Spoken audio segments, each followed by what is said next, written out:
안녕하세요. 현장의 관리자나 안전 담당자이시라면 아마 공감하실 거예요. 산업안전보건법, 정말 복잡하고 헷갈리는 부분이 많죠? 그래서 오늘 가장 많이들 궁금해하시고 또 헷갈려하시는 핵심 질문 몇 가지를 뽑아서 속 시원하게 정리해드리려고 합니다. 네, 바로 이런 질문이죠. 아니, 하루에 딱 1시간 일하는데 이것까지 우리가 다 챙겨야 하나 싶은 이런 애매한 상황들 있잖아요.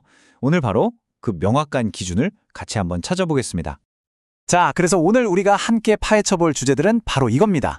첫째, 작업 환경 측정 책임은 대체 누구에게 있는 건지. 둘째, 측정 시기와 예외 규정은 어떻게 되는지. 셋째, 많은 분들이 걱정하시는 과태료 문제의 진실. 넷째, 유해하거나 위험한 작업의 자격 기준. 그리고 마지막으로 직원의 민감한 건강 정보를 어디까지 공유해야 하는지까지. 이 5가지 지금부터 하나씩 명쾌하게 정리해 드릴게요. 좋습니다. 그럼 첫 번째 주제부터 바로 시작해볼까요? 여러 회사가 한 공간에서 뒤섞여 일할 때 법적인 안전 측정 책임, 과연 누구에게 있는 걸까요? 일단 법의 기본 원칙은 아주 간단합니다. 내 직원은 내가 챙긴다. 그러니까 근로자를 직접 고용한 회사, 즉 수급인에게 1차적인 의무가 있는 거죠. 그런데 여기서 중요한 예외가 있어요. 만약에 제조업이나 건설업처럼 좀 위험한 현장에서 여러 회사 직원들이 같이 일한다? 그러면 그 공간 전체를 관리하는 원청, 즉 도급인도 함께 책임을 져야 합니다. 결국 법은 누가 실질적으로 그 현장을 통제하고 있는가, 이걸 보는 셈이죠. 자, 누가 책임져야 하는지는 이제 알았어요. 그럼 이제 언제, 그리고 어떻게 측정해야 하는지 그 구체적인 규정을 한번 들여다볼까요? 여기서도 오해가 정말 자주 발생하거든요. 바로 이 지점이죠. 법에는 6개월에 1회 이상 측정하라고 되어 있는데 이 6개월이라는 기간을 어떻게 해석하느냐에 따라서 현장 업무 계획이 완전히 달라질 수 있잖아요. 여기서 정말 재미있는 해석이 나옵니다. 법에서 말하는 6개월은 날짜를 막 180일 이렇게 세는 게 아니에요. 회계연도처럼 반기 개념으로 봅니다. 무슨 말이냐면 1월부터 6월까지 상반기 중에 한 번, 그리고 7월부터 12월까지 하반기 중에 한 번 이렇게 측정하면 법을 지킨 게 된다는 거죠.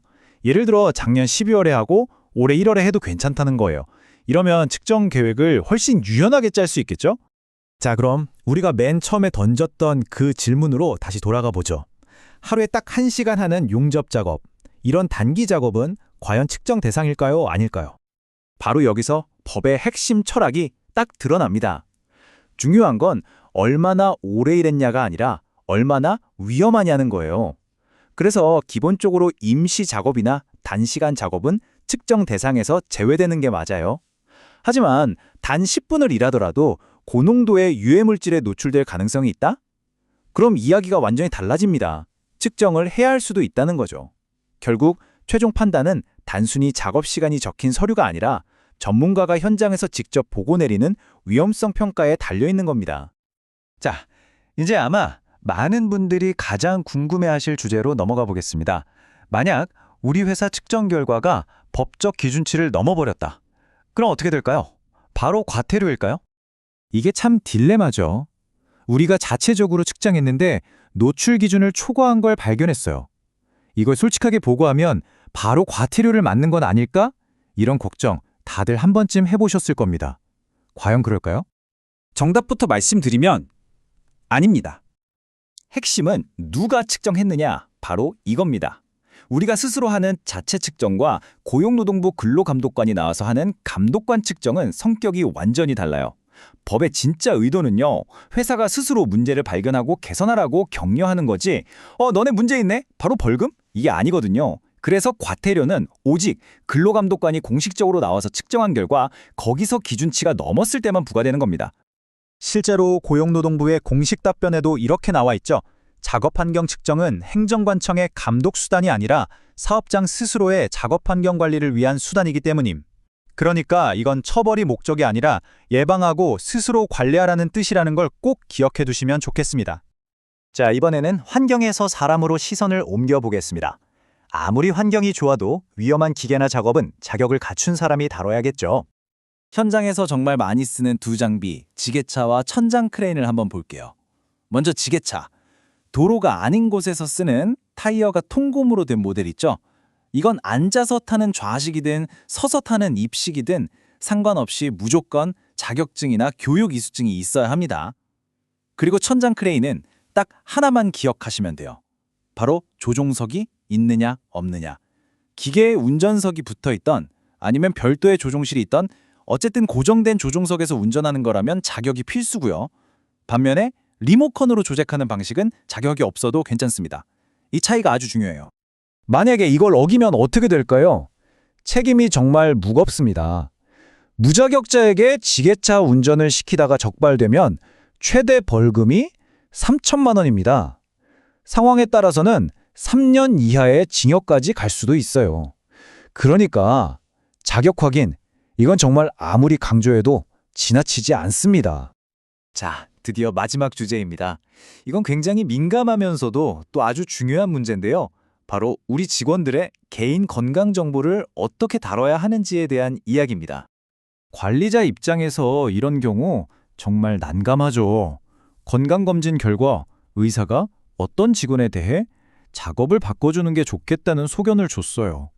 그럼 이 직원의 건강을 위해 조치를 해야 하는데 이 정보를 대체 누구까지 공유해야 할까요? 개인정보를 함부로 공개할 순 없잖아요. 이럴 때 기억해야 할 원칙이 바로 알 필요의 원칙입니다. 자, 절차는 이렇습니다. 먼저 안전보건 관리자가 의사 소견서를 검토해서 작업 전원 같은 조치가 정말 필요한지 판단해요. 그리고 만약 조치가 필요하다고 결정되면 그 업무를 직접 지시해야 하는 직속 부서장에게만 딱 거기까지만 관련 내용을 전달하는 겁니다. 여기서 제일 중요한 건 뭐냐면 아무개 씨 작업 전환이 필요합니다라는 사실만 전달하는 거지 구체적인 병명이나 개인 건강 상태 같은 건 절대로 공유해서는 안 된다는 겁니다. 오늘 우리가 살펴본 내용들을 쭉 종합해보면 이 산업안전보건법이 진짜로 원하는 게 뭔지 좀 명확해지는 것 같아요. 단순히 서류 작업하고 법규만 겨우 지키는 게 아니라 우리 사업장 스스로가 위험 요소를 먼저 찾아내고 개선해 나가는 선제적인 관리 체계를 만드는 것. 이게 바로 핵심 목표인 거죠. 오늘 내용이 현장에서 겪으시는 여러 궁금증을 해결하는데 조금이나마 도움이 되었으면 좋겠습니다. 마지막으로 이 질문을 한번 던져보고 싶어요. 법적인 의무를 다하는 것을 넘어서 과연 우리 사업장은 함께 일하는 동료 모두에게 진짜로 안전한 곳일까요? 한 번쯤 깊이 생각해보는 계기가 되었으면 합니다.